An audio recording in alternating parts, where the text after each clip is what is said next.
Okay, now that you're in a Meet, let's look at some of the basic features, starting with, of course, how to mute and unmute your mic. I really think we should get these keyboard shortcuts down. Control D unmutes and mutes your mic. Control E mutes or unmutes your camera. You can set your host controls with quick access. That means if you turn that off, people will have to knock to get into your meeting, and you can decide if you want your students to be able to share their screens and send messages in the chat. There's a new raise hand feature, which allows you to raise your hand. And you'll see that under people, where you'll be able to lower or address those questions individual. Lower the hand, give a virtual high five. We have captions here. Present now, just be aware that when you're presenting, your entire screen will be just that. All of your tabs, a window would be one Chrome window, and a tab is where you could cast, say, a video or anything like that.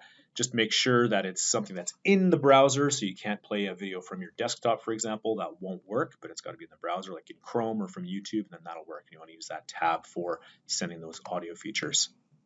The three dots are your settings, where you can launch your Jamboard, whiteboard, record that meeting, change layout.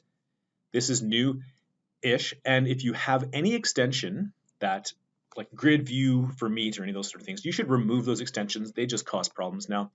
So get rid of any of those extensions that you have by right-clicking and remove from Chrome, so that we're just using the built-in layout that's here.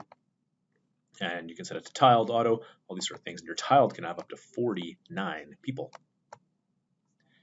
Be aware that when you are with other people, you can hover over top of their picture and pin that. So it's up to your students to set their layout how they want, but sometimes you might be pinned, and just hovering and unpinning the screen. And setting it to auto is often the best. You can change your background now, so that means you can just slightly blur it, or you can do an actual virtual background, which is pretty fun. One other thing I want to show is in your settings, if you're having trouble, things are choppy. You have your video. You can reduce your video to 360, both the send and receive resolutions. That might help a little bit.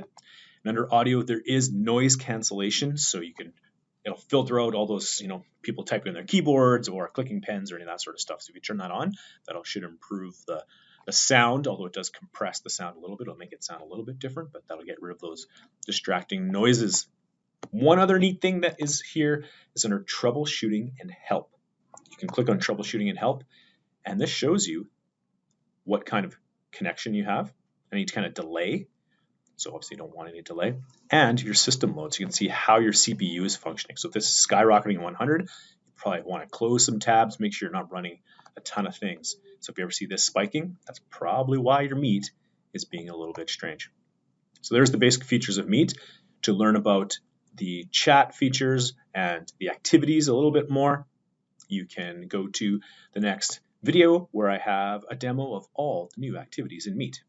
So good luck.